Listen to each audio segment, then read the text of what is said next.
A month ago or so, whenever I taught the class, I dealt with the cross.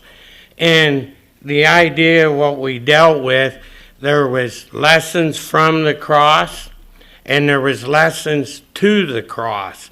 And as we look that lead you up into what I want to talk about today, the lessons from the cross, one of them that Jesus put forth was forgiveness.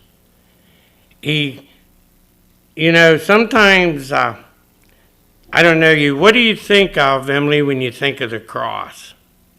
Other than the value of it, I mean, kind of a... Dead, okay. If Jesus wouldn't have done that, we would have no hope. No hope of eternal salvation. That's a big picture, but what comes to my mind a lot of times that is the agony he went through. The spikes going through his hands and through his legs and stretched out on the cross. But through this all, what was on Jesus' mind? Forgiveness to those that were doing it to them. Also, he had time for salvation, because remember, he dealt with the one thief on the cross on his one side.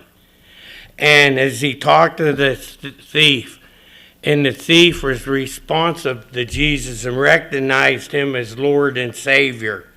Through this agony, he talked about salvation. Remember, responsibility. Out of all the disciples, the apostles that were there was only one, and that was John. And when he looked down and seen John and his mother, where was Jesus' mind? He took the responsibility through all this. Take care of my mother. And through this all, as Emily pointed out, there was a victory, eternal salvation, when he died upon that cross. The grace that will help connect our shortcomings from keeping us from God. There was victory in it. Then as we looked at what things were talked to at the church, and it said the people, what were they screaming at him? Why don't you save yourself? This is what people were saying back at the cross. If you can heal these people and you're going to rebuild the temple in 3 days, then save yourself if you're so great. They walked around making fun of them. It said that they were gawkers, and I looked up what gawkers mean. It has different meanings, but none of them praising the individual in the heart on the cross. Mostly when a person walks around, it seemed to be accustomed then to shake their head at a person, and they were called gawkers. They were making fun of them, ridiculing the person on the cross. And this is the kind of stuff that was talked to back at the cross. But as we look into the book of Matthew, Mark, and Luke, we will not find what John tells us. And in the book of John, what was the one thing through this ordeal after 6 hours that Jesus personally asked for? A drink. He says, I'm thirsty. And I was surprised as I was looking the reference. You'll only find that in the book of John. But I don't know about you, Dean, but when somebody's pulling something out of my foot, they're deaking on me, you're going to hear me hollering and complaining. I'm letting them know I'm hurting. Jesus didn't seem to do that till about the 6th hour when he said that he thirsted.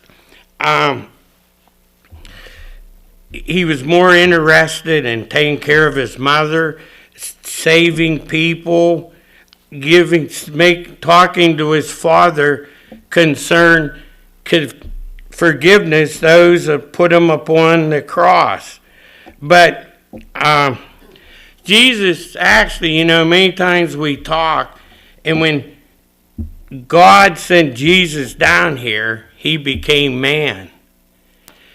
And what I want to kind of look at as we back up a few days before the cross, what kind of person Jesus really was.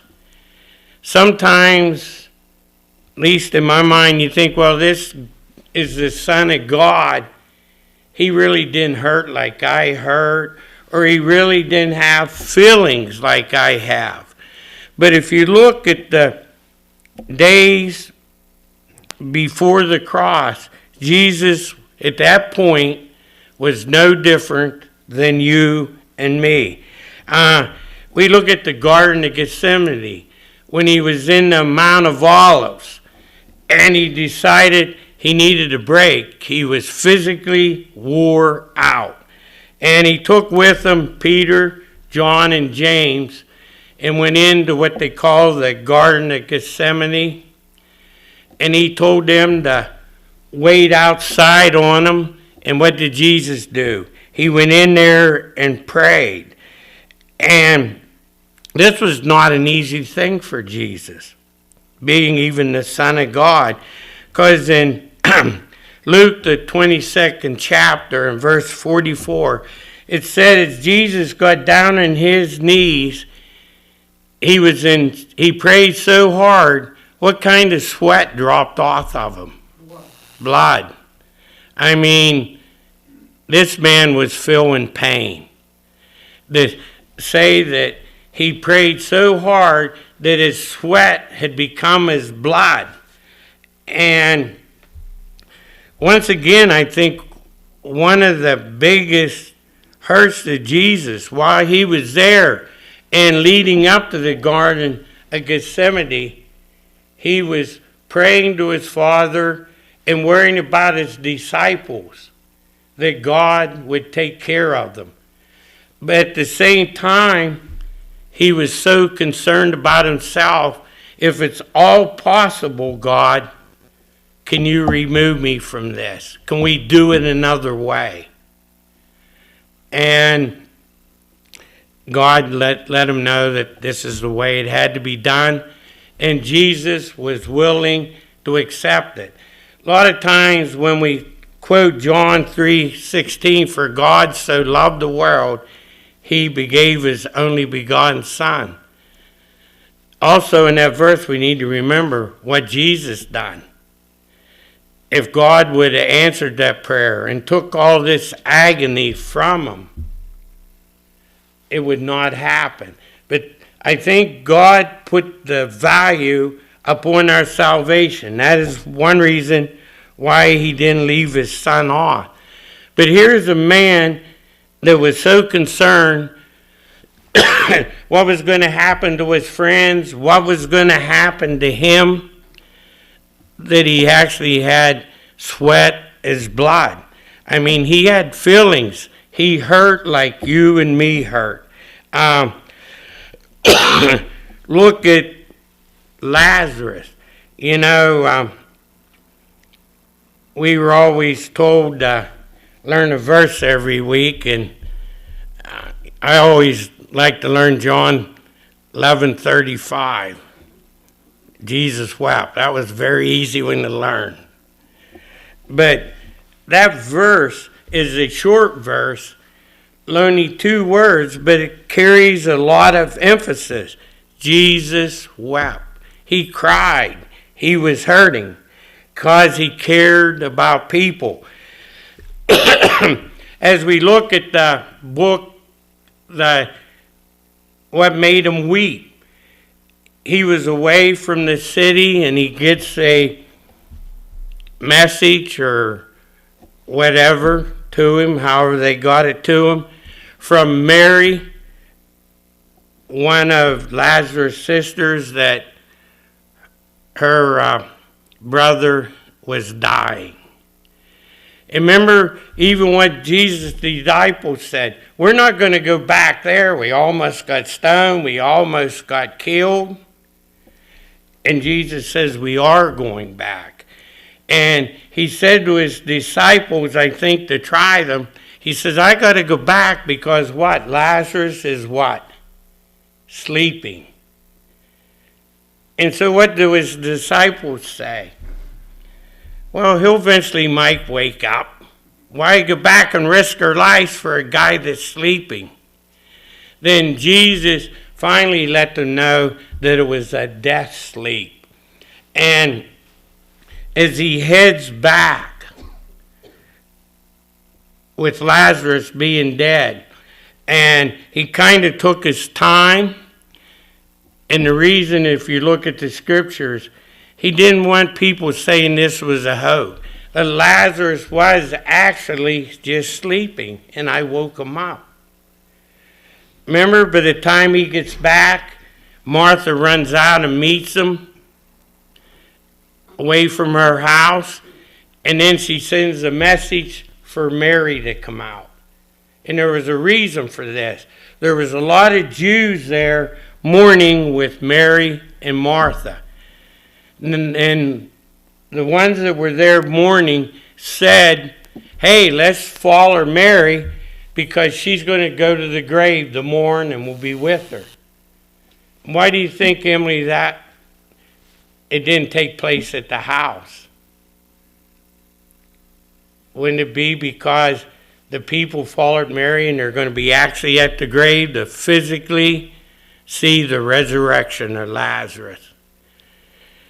And he had dallied along so long that now Lazarus, remember, had been in the grave 4 days. And when Jesus got there and he seen the agony that Mary and Martha were going through over the loss of their brother, is why in 11:35 Jesus wept. He broke down and cried because of the hurt that these people were going through. Jesus had feelings. And if you remember Mary and Martha, what was Mary famous for? Wasn't Mary the one who took the ointments and that and broke them upon Jesus and used her hair to wash his feet? They were great followers of Jesus, and I would say they had become great friends, great allies. And when Jesus seen how they were suffering, and it worked like it does today in the church. After Lazarus come out, and everybody was sure he'd been dead, he'd been in there for 4 days, he had stunk, and he says to unwrap him. What happened then? Some of the people believed, and then some of them left there trying to cause more controversy. Hey, look what this man's done.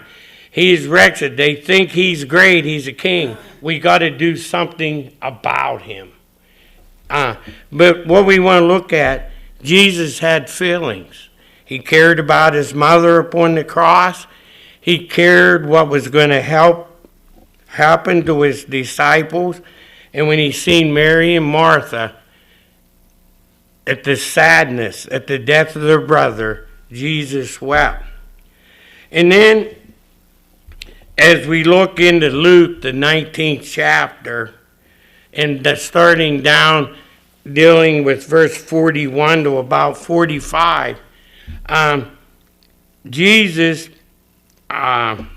if you look at this chapter, he dealt with a couple things.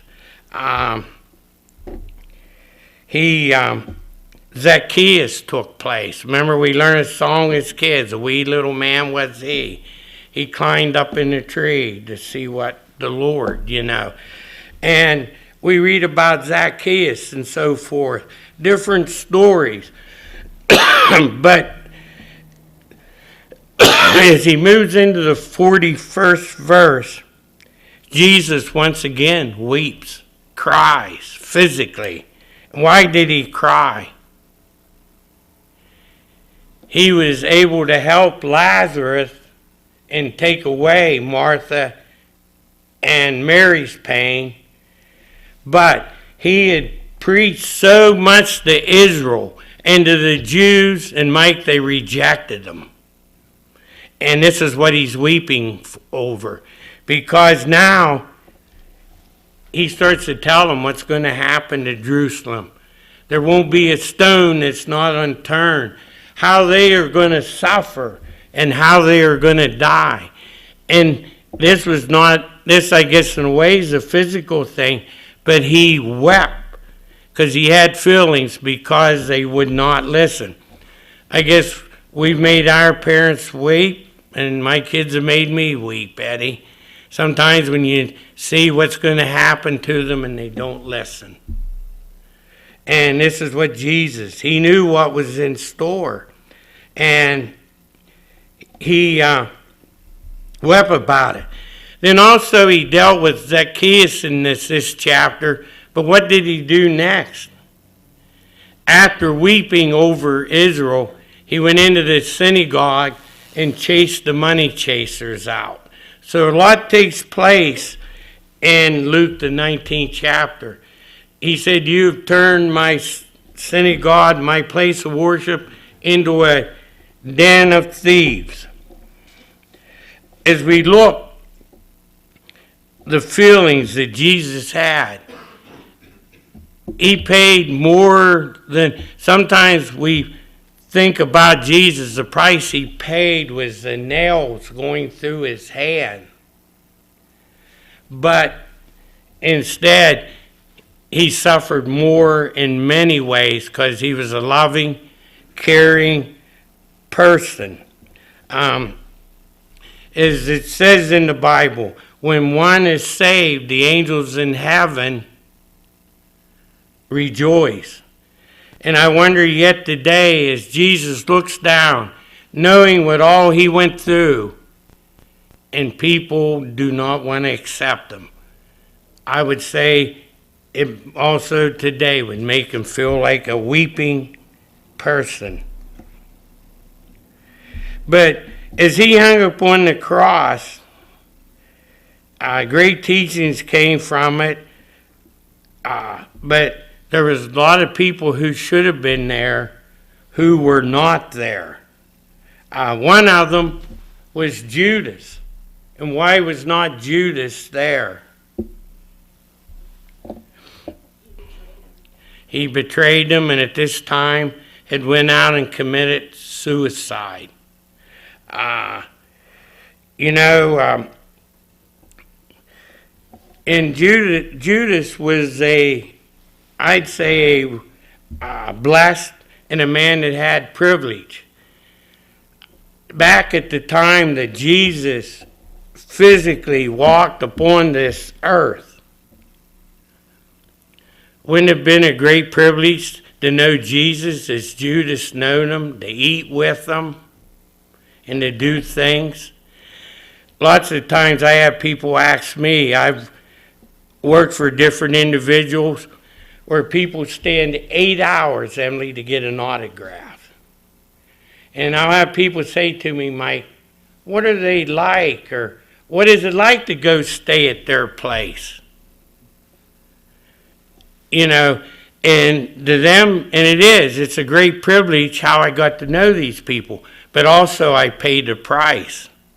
Like Terry can tell you, they didn't call me, and maybe we went in California the next day, hop planes from here to there, crawl in a truck and get home 3 weeks later, finish up on Sunday night at midnight and have to be 2,000 miles away to set up Wednesday morning again. The reason I had that privilege, I paid the price. It was a privilege what Judas and these apostles had, but look, they paid the price to have that privilege. They left their jobs, they left their families a lot of times, they left their homes to have the privilege to hang out with Jesus. They earned it. They had to work at it. It just didn't happen. And But you know, Judas also had a choice. A lot of times I hear people teach that, well, why would Judas be held accountable? God made him do it. But if you really look at the full account, God did not make Judas do it. Do you remember when Jesus ate with Judas? And what did he say? One of you sitting here is going to be the one who's going to betray me. He gave them warnings for them to examine themselves. Judas, because of the love of money, he was the treasurer, and I believe it's Peter, I believe, don't quote me sure, said he's nothing but a thief. He robs from us. And he sold Jesus, for 30 pieces of silver. God didn't make Judas do it. Judas played into God's plan. It was Judas choosing. And I truly believe that Judas could have repented and Jesus would have forgiven him, Emily.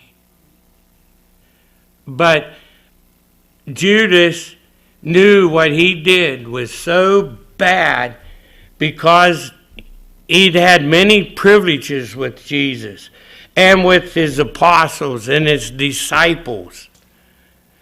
And Judas, I believe, feared life more than he did death. So he committed suicide. To come back and to face everybody. Jesus would forgive him. But how would you like to be Judas going back to all them disciples and say, I am sorry? Judas, I think, was more scared of living than death. They should have forgave him too. Huh? They should have forgave him. I would say not as easy as Jesus, but yeah, they probably would. Or Jesus, I believe, would have. I said they should have. Yeah, should. Okay, yeah. You're right. And once again, this is just my thinking. Kevin, I think Jesus would talk to him and say, hey, you got to forgive Judas. He would encourage him. I believe as you look at the life of Christ, to forgive him. So it wasn't done by God. It was the devil working in to Judas's life that made him do what he did. Now at this point, as Jesus hangs upon the cross, how many apostles are alive? 11. Because Judas has killed himself. How many apostles were at the cross? Like Kevin, 1. And that was John, and we know because Jesus looked down and said, John, take care of my mother. Where were the other 10 apostles? It's seen everything that Jesus done. And John was the only one that showed up. But even John, you really have no account of him speaking out on Jesus' behalf. The day before, a couple of days before, Peter is cutting the ear off of a person, defending Jesus, and then a day or so later, he's denying him when he was under pressure. And these apostles seem to be the same way. And I ask myself, many times we say, why weren't the apostles there? Or why weren't these individuals there? Look at Mary, Martha, and Lazarus. I think no greater friends did Jesus have than Mary and Martha and Lazarus. And even, Mary had took the ointment and washed his feet and used his hair to dry it. They weren't there. Were they afraid that they would get in trouble too? I would say. Everybody was scared. Now they are mentioned, Mary and Martha and some of them, that they are at the tomb later, and they are in the upper room later. And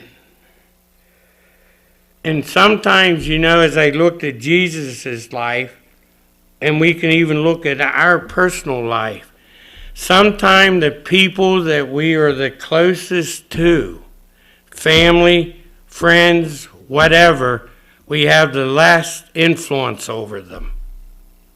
Who should have more influence over children than their parents? Or different friendships that people have had. And we really sometimes have no influence over them. But as we look at these individuals and where were they at? His own physical brothers weren't there. But then as we read in Acts, the first chapter, in the upper room, they were there. Now my question, I think maybe to you, Emily, is these people all had special privileges, seeing Jesus do miracles and do everything. But now you see him hanging on the cross, the government's taken over, turning a common crook loose instead of Jesus, and seeing how the mobs are crying out against Jesus. It's basically as they cry out against him today in the world. They truly didn't really realize what all was going to happen here. Because look, now he's hung up on that cross, and actually in Acts, the first chapter, his physical brothers seen him resurrect from the dead. They were believers. Mary and Martha and Lazarus even being resurrected from the dead, now fully understand what Jesus was doing. That when he died upon that cross, that was not the end, that was the beginning. They seen him being resurrected. Now, which is, I believe, a false teaching. One lady we seen at the cross was Mary Magdalene. Mary Magdalene, I'm not sure, it was either 6 or 7 demons Jesus cast out of her. And from that time on, in the Bible and through Christian records was kept, Mary Magdalene financially helped them and followed them basically everywhere. She was even there at the cross with Jesus' mother and other women. But some churches teach that was Jesus' wife, Mary Magdalene, but there's not even one hint of it in the Bible that he was ever married to Mary Magdalene, other than she was a great disciple, follower, and helper of Jesus. As we look then at there was Simon of Syria. He'd probably traveled several hundred miles to be at the Passover, and it was all of a sudden now, what is Jesus struggling with before he is put upon the cross? Was it not carrying his own cross? And they asked Simon of Syria to help Jesus carry that cross. They beat him half to death. They beat him half to death. And I don't know, and I would say that cross would not be a light thing.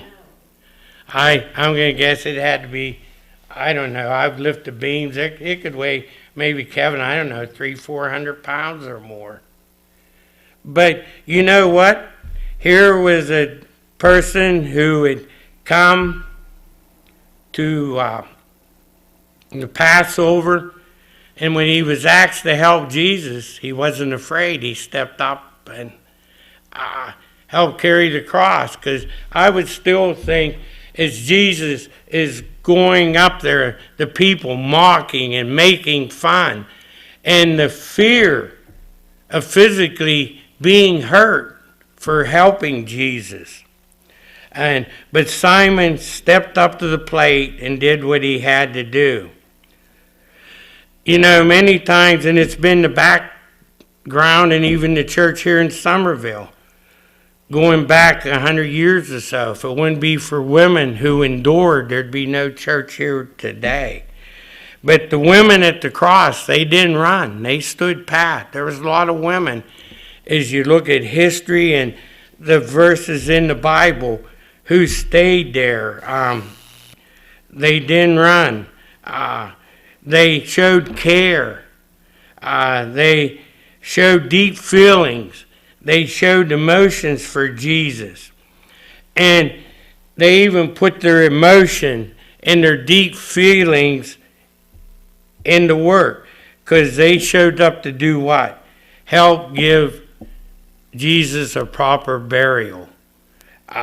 To wrap him and use the ornaments. And they were even sat there and watched the tomb.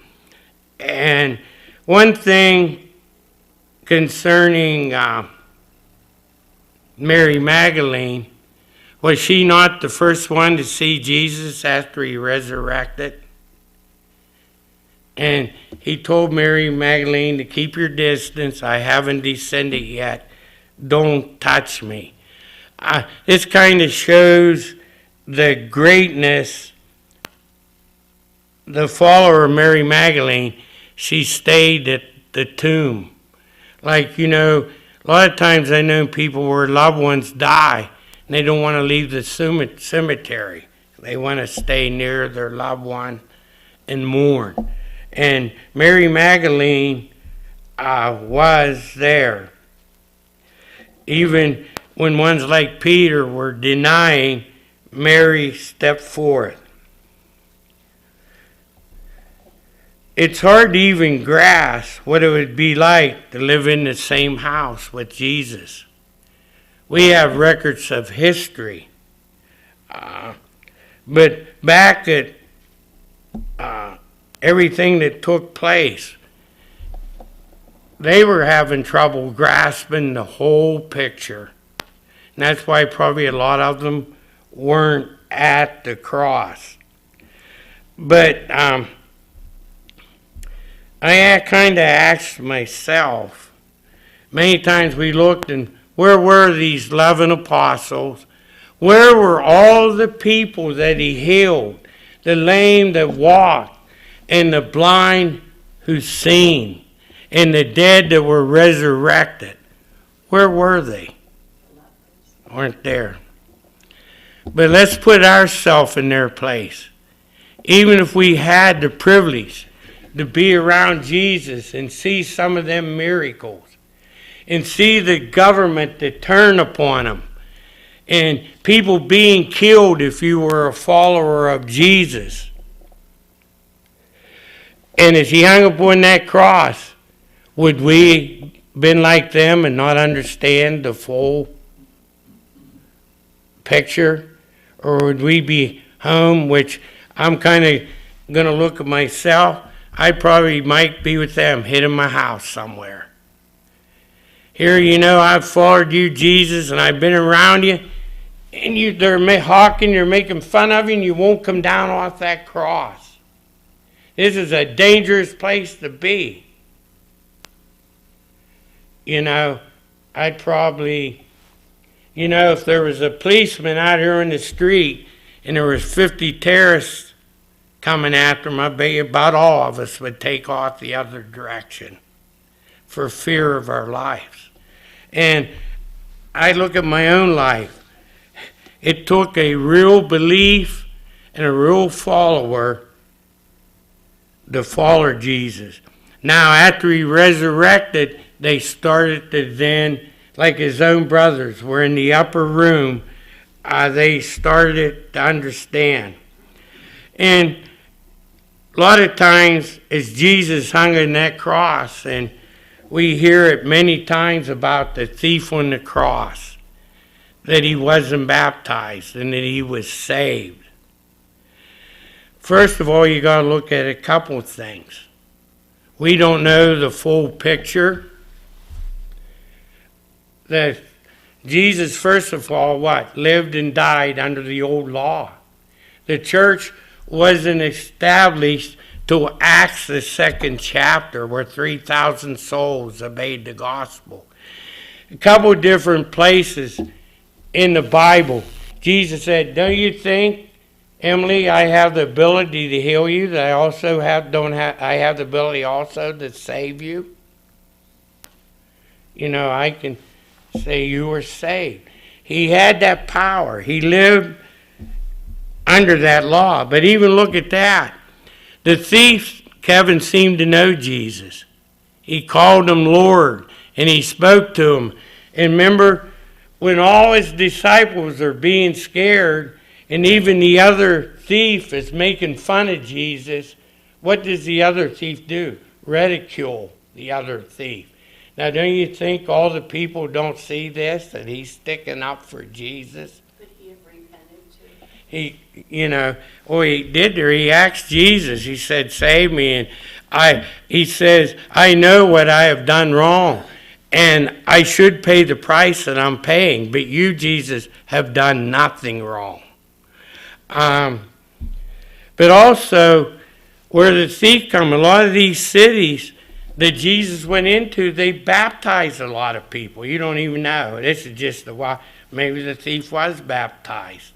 But that shouldn't even be in the argument. It's Jesus still was alive, had the power to do what he wanted to do.